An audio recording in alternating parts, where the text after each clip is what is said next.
I am your host, Miss Marple. Let's begin our journey. The morning mist clung stubbornly to the thatched roofs of Chipping Cleeve, a village that prided itself on being remarkably unchanged since the Domesday Book. The occasion was the unveiling of the centenary pillar, a restoration of the village's medieval market cross, funded by the wealthy and somewhat overbearing Sir Reginald Thorne. It was a scene of quintessential English charm, the local brass band tuning their instruments, the smell of damp earth and lavender, and the fluttering of Union Jack bunting. Miss Jane Marple sat quietly on a folding wooden chair, her knitting needles clicking a soft, rhythmic counterpoint to the chatter of the gathering crowd. To the casual observer, she was merely another elderly lady enjoying the festivities, her eyes slightly clouded by age. In reality, those eyes were as sharp as a hawk's, cataloguing the subtle tensions that rippled through the village elite. She noticed how Lady Thorne's smile never quite reached her eyes when she spoke to the local vicar, and how the young village historian, Thomas Miller, kept checking his pocket watch with a nervous, twitching finger. Sir Reginald stepped onto the small wooden dais, his chest puffed out with self-importance. He cleared his throat, the sound amplified by the quiet anticipation of the villagers. "Friends, neighbours," he began, his voice booming. "Today we honour our past. We uncover the history that makes Chipping Cleeve the jewel of this county. True history is not just in books, it is etched in stone." With a theatrical flourish, he pulled the silken cord. The heavy velvet drape fell away, but the expected applause did not follow. Instead, a collective gasp of horror rose from the crowd, followed by a chilling absolute silence. The centenary pillar had indeed been restored, but it was not the medieval carvings that drew every eye. Slumped at the base of the stone cross was a figure, dressed incongruously in the tattered, moth-eaten remains of an 18th century frock coat, a costume from the village's historical archives. It was the body of a man, his face a mask of frozen terror, with a modern ivory-handled letter opener protruding precisely from his chest. Miss Marple's needles stopped. She leaned forward, her gaze not on the body but on the faces of the three people standing closest to the dais. She noted the way the colour drained from Thomas Miller's cheeks, the sudden, fierce grip Lady Thorne applied to her pearls, and the peculiar, almost knowing look that crossed the face of the village blacksmith. "Dear me," Miss Marple murmured to herself, her voice barely audible above the rising murmur of panic. "It is quite like the business with the apothecary's apprentice back in St. Mary Mead. People always assume the past is buried, but it has a very troublesome habit of digging itself up at the most inconvenient moments." Peace in Chipping Cleeve had been shattered. As the first screams began to echo across the green, Miss Marple calmly folded her knitting. The village was no longer a picturesque postcard, it was a crime scene, and the true history Sir Reginald had promised to uncover was about to become far more scandalous than anyone had dared to imagine. The sun continued its slow ascent over the village green, but the festive warmth had been replaced by a sharp, clinical chill. The body at the foot of the centenary pillar remained as a grotesque centerpiece, the ivory handle of the letter opener gleaming with a sickening purity against the dark, ancient stone. Within minutes, the orderly rows of folding chairs had dissolved into clusters of frantic activity. The village constable, a young man named Pringle, who looked as though he might be sick at any moment, was doing his best to keep the crowd back. But he was no match for the collective momentum of village curiosity. Miss Marple remained in her seat for a few moments longer than the rest, her hands resting calmly atop her needlework bag. She watched the way the groups formed. It was a natural sorting process that revealed much about the local hierarchy. The old guard of the village gathered near the lich gate of the church, their voices hushed and urgent. The younger residents lingered closer to the dais, their faces reflecting a mixture of morbid fascination and genuine fear. In the center of the green, the gossip began to churn with the mechanical efficiency of a well-oiled mill. "It's the historian, surely," whispered Mrs. Bannister, the postmistress, whose voice carried with a practised clarity. She was addressing a small circle of women near the tea-urns. "Thomas Miller has been obsessed with that pillar for months, always talking about restoring the truth and righting old wrongs. Look at him now, white as a sheet and trembling like a leaf. He probably found something in those archives that someone didn't want revealed." "Nonsense, Martha," countered Miss Higgins, the retired schoolmistress, her spectacles glinting. "Thomas hasn't the stomach for violence. He fainted during the biology presentation on frogs back in 18. No, this has the mark of a professional. Did you see the coat the poor soul was wearing? It's from the museum collection. This is a message, a symbolic act. It's exactly the sort of thing those radical groups in London are always doing to protest land ownership." Miss Marple drifted toward the edge of their circle, her expression one of vague, elderly confusion. "It is all so very distressing," she murmured, catching Mrs. Bannister's eye. "To think that such a thing could happen in broad daylight. It reminds me so much of the time the churchwarden's prize rooster was found in the belfry with a silk ribbon around its neck. Everyone thought it was a pagan ritual, but it turned out to be nothing more than a very complicated dispute over a boundary hedge." The ladies nodded indulgently at her, but their attention quickly snapped back to the main drama. Sir Reginald Thorne was currently engaged in a heated, low-voiced argument with the vicar. Sir Reginald's face was a deep shade of crimson, his hands gesturing wildly toward the body. From the fragments of conversation that floated across the grass, it was clear that his primary concern was the desecration of his gift to the village. "It's a deliberate insult." Sir Reginald's voice rose for a brief, booming second. "On the very day of the unveiling, someone is trying to make a mockery of my family's contribution to this parish." Behind him, Lady Thorne stood perfectly still, a stark contrast to her husband's volatility. She was watching Thomas Miller, who was now being questioned by Constable Pringle. The young historian looked like he was about to collapse. He kept pointing toward the Historical Archives building, a small stone cottage on the edge of the green. The theory circulating among the villagers quickly shifted. Perhaps the victim was an intruder Miller had caught, or perhaps the victim was the person Miller had been working with on the Centenary project. By the time the official police car from the neighbouring town arrived, at least 4 different versions of the crime had taken root. One suggested the victim was a long-lost heir to the Thorne estate. Another claimed it was a vengeful ghost of the 18th century brought to life, and a third, favoured by the local blacksmith, was that Sir Reginald had killed a blackmailer in a fit of rage and used the unveiling as a bizarre cover. Miss Marple listened to each theory with a patient, discerning ear. She knew that in a village like Chipping Cleeve, gossip was rarely entirely wrong, but it was almost never entirely right. It was like a patchwork quilt made of scraps of truth and remnants of imagination. She noted that while everyone was focused on the body and the weapon, no one had mentioned the fact that the victim's shoes, very modern, well-polished brogues, were remarkably clean, despite the muddy patches around the base of the pillar. It was a small detail, the kind that reminded her of a certain incident with a muddy boot in St. Mary Mead, and it suggested that the body had not walked to its final resting place. As the inspector stepped out of his car, Miss Marple adjusted her shawl, her mind already beginning to sift the wheat of fact from the chaff of village chatter.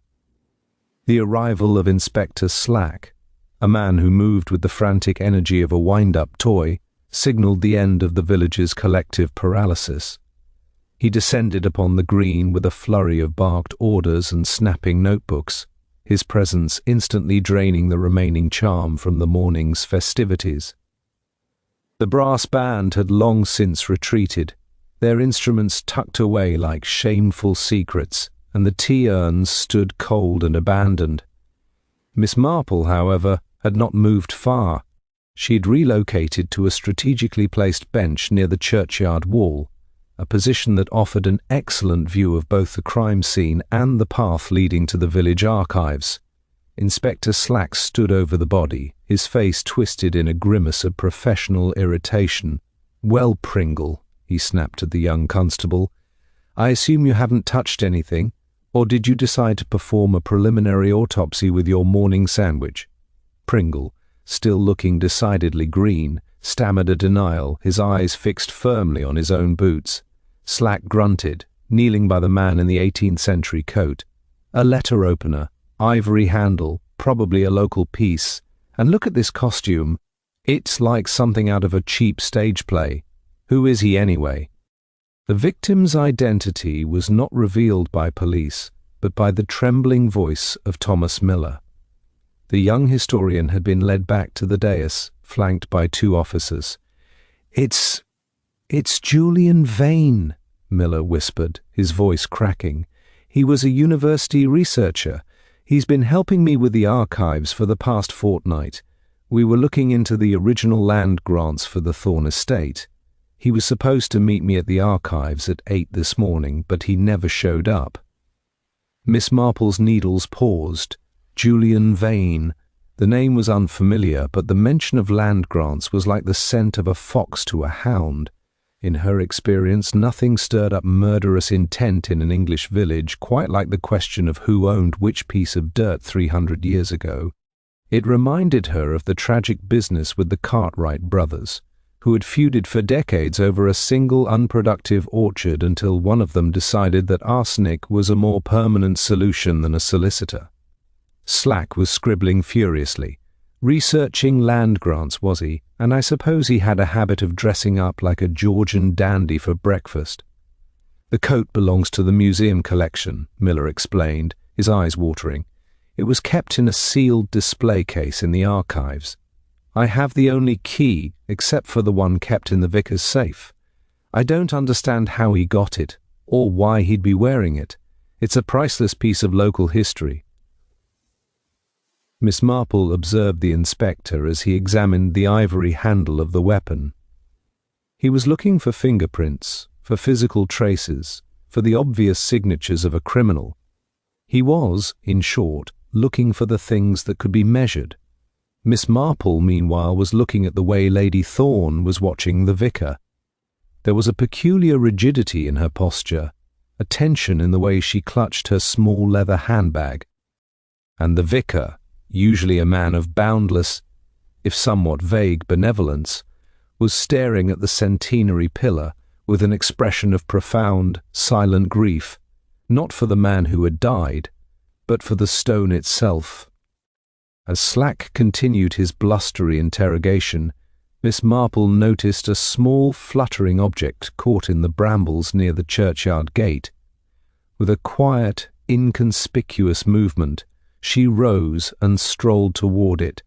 It was a fragment of a modern geological map, the kind used by surveyors, with a specific area near the village stream circled in heavy red ink. Beside the red circle, someone had scribbled a single word in a hurried, aggressive hand: lies. She tucked the fragment into her knitting bag just as Slack's voice boomed across the green again. "Right, I want the archives searched from top to bottom, and someone finds out where Sir Reginald was at dawn. I don't care if he's the king of the county, nobody's above a suspicious death on their own doorstep." Miss Marple sat back down, her mind already beginning to weave the various threads together. There was the victim, a researcher into the past, there was the stolen historical costume, there was the modern letter opener, and there was the map with its angry accusation. It was a pattern she had seen before, where the weight of the past became too heavy for the present to bear. People often spoke of letting sleeping dogs lie, but in Chipping Cleeve, it seemed someone had decided to wake the dog and arm it with a blade.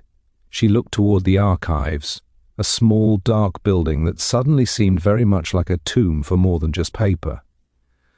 The shadows of the lime trees on the village green grew longer as the afternoon wore on, casting striped patterns across the grass that reminded Miss Marple of a particularly difficult purple stitch. Inspector Slack had retreated to the small, cramped office of the village archives, having decided that the primary suspects were to be found among those with the most to lose from Julian Vane's historical excavations. To Slack, the case was beginning to look like a classic matter of suppressed evidence, and he had already set his sights on the most prominent figure in Chipping Cleeve. Sir Reginald Thorne was the first to be summoned for a formal interview.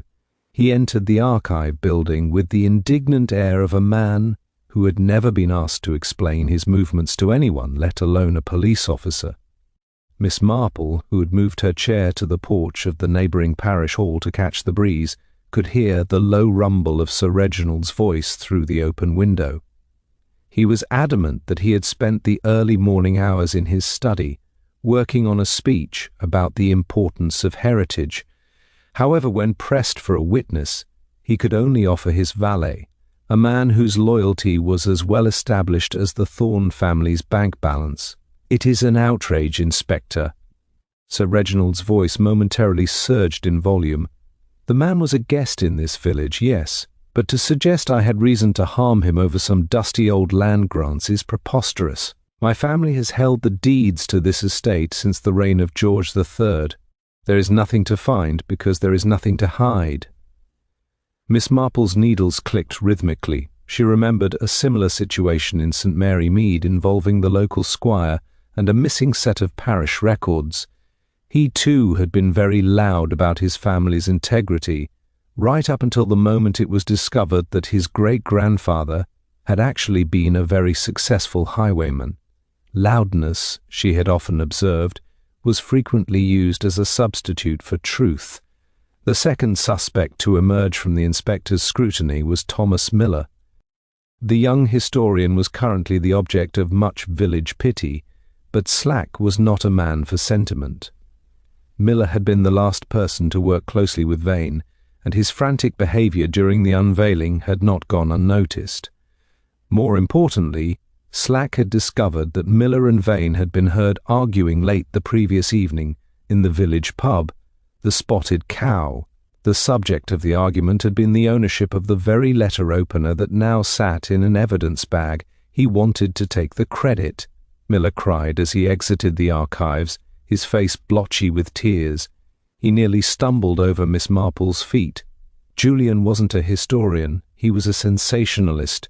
He wanted to publish a paper claiming the village common land was illegally enclosed in 1792. It would have caused a local uprising. I told him his research was flawed, but he wouldn't listen. He called me a provincial amateur. Miss Marple offered the young man a sympathetic nod, but her mind was elsewhere. A provincial amateur might have his feelings hurt, but did he have the cold-blooded precision to drive a letter opener into a man's heart? It seemed more like a crime of desperate preservation than one of bruised ego. The third suspect, and perhaps most intriguing to village gossip, was the blacksmith, Silas Vance. Silas was a man of few words and immense physical strength, whose family had lived in Chipping Cleeve as long as the Thornes. It was whispered that the Vances had once been the primary landowners in the valley before a series of unfortunate legal reversals had seen their holdings absorbed into the Thorne estate. Silas had been seen near the centenary pillar at dawn, ostensibly to check the ironwork of the new railings, but he had no explanation for why he was carrying a heavy burlap sack that appeared to be empty when he returned to his forge. "The police are looking at the hands," Miss Marple mused to herself, "but they should be looking at the hearts." She noted how Lady Thorne stood at the edge of the green, watching Silas Vance with an expression that was neither anger nor fear, but a strange, haunting recognition. It was a look that reminded Miss Marple of the time the postmaster's wife had seen her first love after 20 years, a mixture of what was, what might have been, and what could never be again. The inspector was satisfied that he had his trio, the powerful man protecting his legacy, the jealous colleague protecting his reputation, or the vengeful descendant reclaiming his past. To Slack it was merely a matter of breaking one of them. To Miss Marple, however, The suspects felt like characters in a play where the lead actor had not yet taken the stage. She thought of the map in her bag and the word lies. The obvious suspects were all tied to the pillar stone, but she suspected the truth was tied to the water of the stream. The late afternoon sun began to cast a long golden glaze over the Chipping Cleave archives, but the interior of the small stone building remained stubbornly cool and dim. Inspector Slack had finished his initial sweep, leaving behind a wake of overturned box files and disgruntled dust motes. He had focused his energy on the heavy ledgers and the locked cabinet where the museum costumes were kept, convinced that the key to the murder lay in the physical breach of security. Miss Marple, however, waited until the official presence had dwindled to a single bored constable stationed at the door before she made her way inside, ostensibly to return a borrowed book on local flora. The air inside the archive smelled of vanilla, old parchment, and the sharp underlying scent of cedarwood oil used to preserve the textiles. Miss Marple did not look at the empty display case where the 18th century coat had hung, nor did she examine the desk where Julian Vane had spent his final hours. Instead, her attention was drawn to a small, unassuming wicker wastebasket tucked beneath a table of geological surveys. To anyone else, it contained only the mundane refuse of a researcher's day: pencil shavings, a crumpled tea biscuit wrapper, and several discarded drafts of a bibliography. With the delicate precision of a bird foraging for nesting material, Miss Marple retrieved a small, circular piece of blue blotting paper. It was no larger than a shilling, but it bore a very specific, ghostly impression. It wasn't the ink of a fountain pen that had left its mark, but a faint, waxy residue. She held it up to the light filtering through the leaded window and saw the embossed emblem of a local firm, Pritchard & Sons, hydrological engineers. How very curious, she whispered to herself. A historian researching land grants would certainly be interested in maps, but a hydrological engineer was concerned with the movement of water, the stability of soil, and the hidden currents beneath the earth. It reminded her of the time the village hall in St. Mary Mead had developed a mysterious tilt. Everyone had blamed the foundations, but it was actually old Mr. Tallow, who had been secretly diverting the parish well to water his prize-winning marrows. The truth was rarely on the surface, it was almost always flowing somewhere underneath. She moved toward the large-scale map of the village currently pinned to the wall. It was a beautiful piece of cartography showing every hedgerow and stream in Chipping Cleave. Her finger traced the path of the village brook, the same watercourse featured on the fragment she had found earlier near the churchyard gate. She noticed that the red circle on her fragment corresponded to a patch of land recently acquired by Sir Reginald Thorne for the construction of a new luxury housing development. This land, known locally as the Marsh, had always been considered too unstable for building, yet Sir Reginald's surveyors had recently cleared it for development. The hidden clue was not in what was written, but in what was missing. The archives contained records of land ownership dating back centuries, but the recent hydrological reports for the marsh were conspicuously absent from the current files. Miss Marple noted a slight discoloration on the shelf where those folders should have been, a patch of dust that was thinner than the rest, suggesting a recent removal. Someone had not just stolen a costume and a letter opener, they had sanitized the village's recent physical history. As she turned to leave, her eye caught one more detail that everyone else had overlooked. On the floor, near the spot where the victim's modern brogues would have rested while he worked, was a tiny, dried fragment of a water lily. It was a common enough plant, but it did not grow in the ornamental ponds of the Thorne estate, nor was it found anywhere near the centenary pillar. It grew in only one place in Chipping Cleave, the deep, stagnant pools of the marsh. A man who dies at a stone pillar, she mused, but carries the life of a swamp on his shoes. It was a contradiction that spoke of movement and deception. Julian Vane had not been killed at the pillar. He had been brought there to be found, dressed in a costume that turned his death into a historical curiosity rather than a modern crime. The letter opener was a flourish, a way to point the finger at the archives and those who curated them. But the water lily was a signature of the land itself. Miss Marple stepped out into the evening air, her mind settling on the one person in the village who knew more about the movement of water than the movement of history. The shadows cast by the lime trees had stretched into long skeletal fingers that seemed to point accusingly at the stone walls of the village hall. Inside, the atmosphere was thick with a scent of damp wool and floor wax as Chipping Cleeve residents gathered for an emergency parish meeting. It was the kind of gathering Miss Marple knew well. The crisis had acted as a solvent, stripping away the layers of polite neighborliness to reveal the jagged edges of old grievances beneath. She sat near the back, her knitting needles silent for once, her hands folded neatly over her handbag. She was not watching the vicar, who was attempting to restore order, but rather the subtle shifts in the room's social geography. The primary focus of the room's collective tension was the relationship between the Thorne family and the village blacksmith, Silas Vance. It was a connection that went far deeper than the simple roles of landlord and tenant. Mrs. Bannister, the postmistress, could no longer contain the wealth of history she had been nursing since the body was discovered. She leaned toward Miss Higgins, her voice a sharp stage whisper that carried through the sudden lulls in the vicar's speech. "It's the Vance blood, you see," Mrs. Bannister hissed. Silas's grandfather always claimed the Thorne family didn't buy the valley land so much as they stole it during the Great Depression. A series of predatory loans and a very convenient fire in the local records office, so they say. Silas has carried that weight his whole life.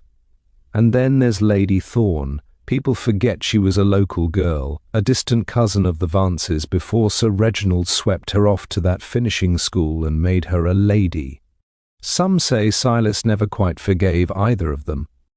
Miss Marple noticed the way Lady Thorne's hand tightened on her silk scarf at the mention of the blacksmith's name. It was a gesture of profound, weary recognition. Across the room, Silas Vance stood with his arms crossed over his massive chest, his eyes fixed on Sir Reginald with a burning intensity. It was not the look of a man who had committed a murder out of sudden rage, but the look of a man who had been waiting for a very long time for the truth to emerge from the shadows. "And what about the historian, Thomas Miller?" Miss Higgins replied, her voice equally sharp. "He's been digging into those archives like a man possessed. My nephew tells me Miller found a set of letters from the 1920s, letters that suggested the Thorne estate's boundary wasn't where the fences are now. Apparently, the original Market Cross, the one they replaced with that pillar, stood on land that belonged to the village common, not the Thorne family. If that's true, Sir Reginald has been collecting rents on public land for nearly a century." The room hummed with the electricity of shared secrets. Miss Marple thought of the hydrological map and the word lies. She realized that the true history Sir Reginald wanted to celebrate was a carefully curated fiction, a narrative designed to cement his family's status. Julian Vane, the researcher, had likely found the crack in that fiction. He hadn't just found a historical discrepancy, he had found a modern financial catastrophe.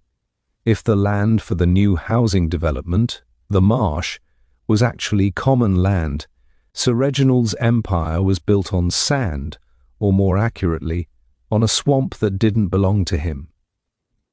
Human nature, Miss Marple thought to herself, is so very often a matter of geography. She recalled a similar case in the village of Nether Compton, where a local squire had poisoned his own brother over a single acre of grazing land. The motive wasn't the value of the land itself, but the legacy it represented. Here at Chipping Cleeve, heritage was everything. Sir Reginald was fighting to preserve his family's myth, while Silas Vance was fighting to reclaim his family's dignity. And in the middle was Lady Thorne, a woman who had crossed the social divide but found herself trapped on the wrong side of the fence. The vicar's gavel finally fell, ending the meeting but doing nothing to silence the whispers. As the villagers filed out into the twilight, the air was heavy with the realization that the murder of Julian Vane was merely the final act in a drama that had begun long before any of them were born. Miss Marple watched Thomas Miller linger by the door, his eyes darting towards Sir Reginald with a look of terrified realization. He knew what Vane had found, and he knew why Vane had died. He was the keeper of the truth now, and as Miss Marple knew only too well, that was the most dangerous position a person could hold in a village full of secrets. The twilight over Chipping Cleeve brought with it a thick rolling fog that seemed to emanate from the direction of the marsh, swallowing the village green in a damp grey shroud. While the police continued to guard the archives, a second discovery was made that effectively derailed Inspector Slack's theory of a purely historical motive. It was the village blacksmith Silas Vance who made the grim find while returning to his forge. Tucked into the hollow of an ancient willow tree near the stream was a discarded leather satchel. It didn't contain 18th century documents or dusty land grants. Instead, it was filled with modern high-tech surveying equipment and a stack of waterproofed folders belonging to Pritchard and Sons. The twist came when the local doctor, examining the contents at Slack's insistence, identified a series of soil sample canisters. These were not filled with the usual peat and clay of the valley, but with a dark, oily sludge that smelled faintly of chemicals. Word spread through the village like fire through dry thatch. The marsh, the very site Sir Reginald was preparing for his luxury housing development, was not just unstable, it was contaminated. Years of illegal industrial runoff from a defunct tannery owned by a Thorne subsidiary had leached into the soil. The true history Julian Vane had uncovered was far more recent and far more toxic than an 18th century land dispute. Miss Marple, sitting by the fire in her guest room at the local inn, listened as the innkeeper's wife recounted the news with breathless excitement. The discovery of the satchel suggested that Vane hadn't been killed because of ancient history, but because he was about to blow the whistle on a modern environmental scandal that would have bankrupted Sir Reginald and potentially landed him in prison. To the village, this was the smoking gun. It provided the perfect motive for the powerful landlord to silence the man who had discovered his secret. "It's as clear as day now, isn't it, Miss Marple?" the woman said, leaning against the doorframe. "Sir Reginald killed him to save his fortune. He probably used that letter opener from his own study and dressed the poor man up in that silly costume to make us all think it was about the old legends. A clever bit of play acting, if you ask me." Miss Marple smiled gently, her needles never missing a beat. "It is certainly a very persuasive theory, Mrs. Gable. It reminds me so much of the time the local chemist was accused of poisoning his wife. He had motive, means, and opportunity. Everyone was quite convinced. But I couldn't help wondering why a man so clever with chemicals would use a poison that was so easily traced to his own shop. It seemed, well, a bit too convenient for the police, don't you think?" She watched the woman leave, her mind turning over the new information. The discovery of the satchel was indeed a major shift, but to Miss Marple's eyes, it was a shift that was a bit too tidy. Silas Vance, the man who hated the Thornes most, had found the satchel, and the contamination was linked to a company Sir Reginald had supposedly been trying to distance himself from for years. If Sir Reginald were the killer, why would he leave the incriminating satchel in a hollow tree on his own property, where anyone could find it? The real twist, Miss Marple suspected, was not the contamination itself, but the way the information had been handled. She thought of the fragment of the map she had found earlier. The handwriting that had scrawled lies across the paper was not the refined, sloping hand of an aristocrat like Sir Reginald, nor was it the scholarly script of Thomas Miller. It was a bold, angry, utilitarian hand. She stood up and walked to the window, peering out into the fog. The village was now firmly divided, those who believed Sir Reginald was a murderer and those who were too afraid to say so. But Miss Marple was looking at a different possibility. If the contamination made the land worthless, then Sir Reginald wasn't the only one who lost out. Anyone who had invested in the development, or anyone who had been promised a share of the profits to keep quiet, would be equally desperate. The another twist wasn't just about the oil and the soil. It was about who had the most to gain from Sir Reginald's total ruin. As the fog pressed against the glass, Miss Marple realized that the true killer wasn't just hiding a crime, they were staging an execution. The fog had seeped into the very bones of the village, turning the familiar stone cottages into ghostly shapes that seemed to shift and dissolve in the gloom. Inside the archives, the air was cold and smelled of damp paper, but Miss Marple found it the perfect setting for a quiet conversation. She had sent a polite note to Thomas Miller, the young historian, asking for his assistance in identifying a particular wildflower she had found near the church. When he arrived, his face was drawn and sallow, the skin tight over his cheekbones. He looked like a man who had not slept for a week, his eyes darting toward every shadow that flickered against the leaded glass windows. Miss Marple was sitting at the long oak table, a single lamp illuminating a small area of the desk. She looked up with a smile that was entirely maternal and utterly disarming. "How kind of you to come, Thomas. I know you must be dreadfully busy with the police and these terrible discoveries. It really is a tragedy. Poor Mr. Vane. He was such a dedicated researcher, wasn't he? It reminds me of a young curate we once had in St. Mary Mead. He was quite obsessed with tracing the lineage of the local gentry, right up until he discovered something he really shouldn't have about the squire's grandfather. Such a precarious profession, history." Thomas sat down heavily, his hands trembling as he reached for the dried water lily Miss Marple had placed on a blotter. "It's Nymphea alba, Miss Marple, a common white water lily. But this one, it's stunted, the edges are scorched." He looked at it with a mixture of professional interest and raw terror. Julian found thousands of these in the marsh.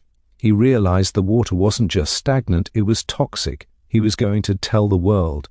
He was going to stop the development. "And you were going to help him, weren't you?" Miss Marple's voice was soft as silk. It must have been so exciting to finally have the truth that would bring down the Thorne dynasty. "You've lived in their shadow your whole life, Thomas. Your father was their gardener, your mother their housemaid. You were the clever boy they sponsored, the one they helped into the university. It's a heavy burden, gratitude, especially when it's mixed with resentment." Miller flinched as if she had struck him. "I didn't kill him. Why would I kill the only man who was helping me expose them? I wanted the truth out." "Oh, I believe you wanted the truth out," Miss Marple replied, her knitting needles beginning a slow, rhythmic click-clack in the silence.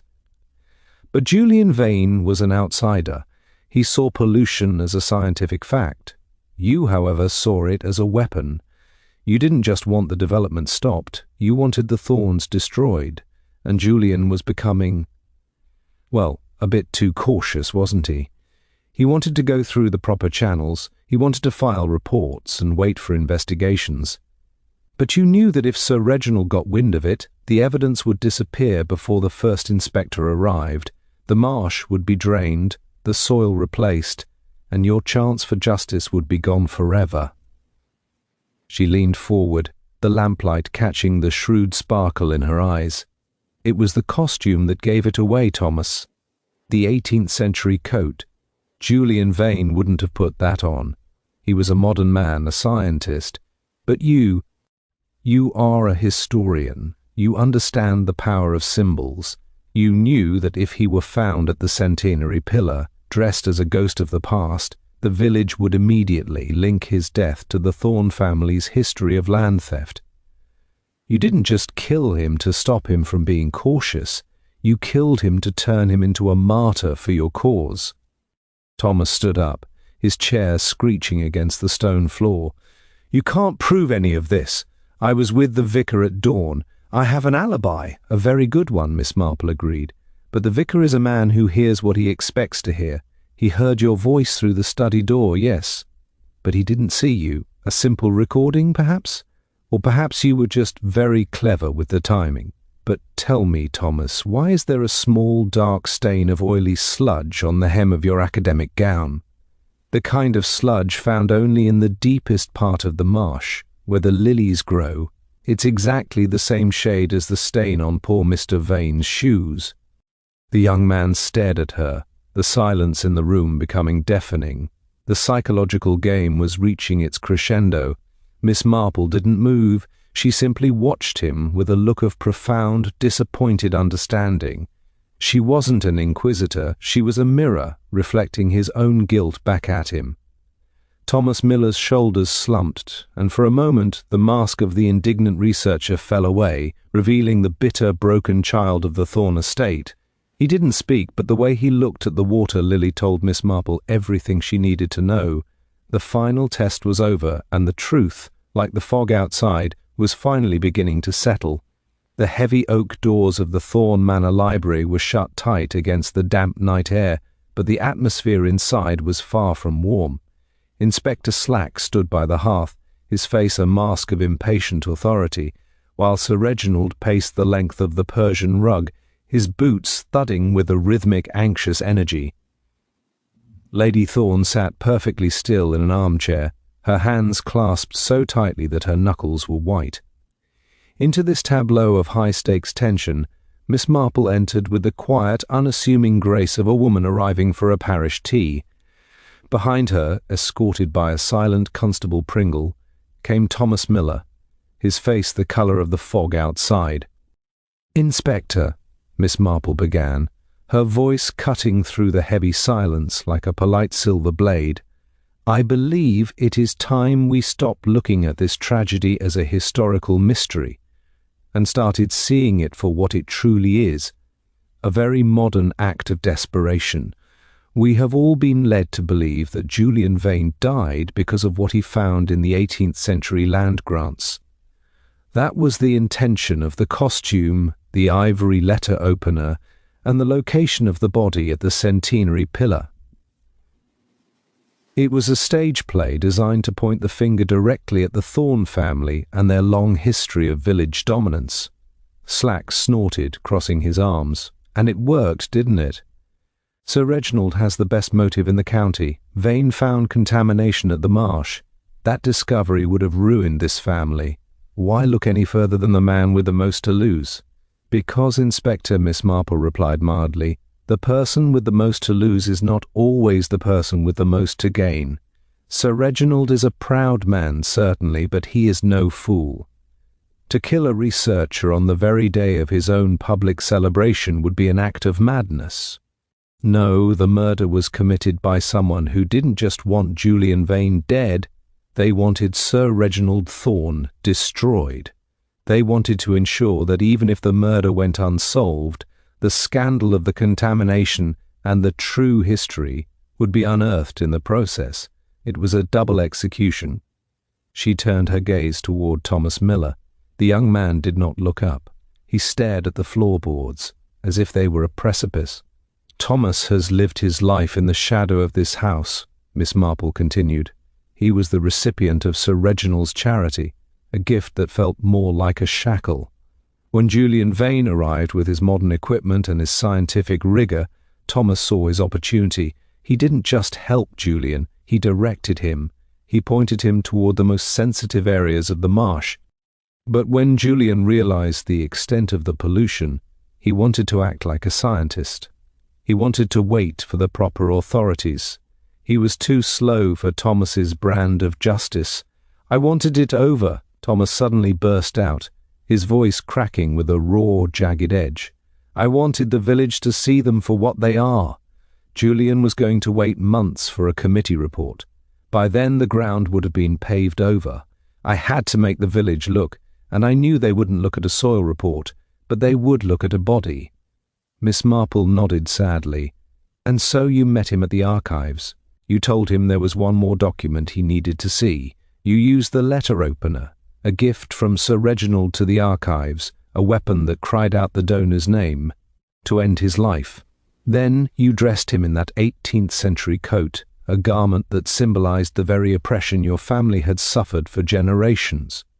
You moved him to the pillar under the cover of the morning mist, and you used the blacksmith's empty burlap sack, which you had stolen earlier, to transport your own muddy clothes and the heavy surveying equipment you later planted near the stream.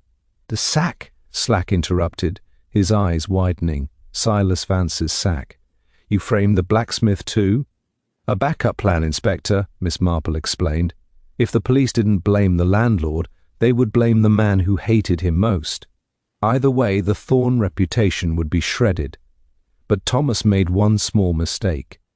In his hurry to dress the body, he didn't notice that a single dried water lily had caught in the cuff of his own academic gown when he was scouting the marsh earlier. That lily, scorched by the very chemicals he sought to expose, fell onto the floor of the archives.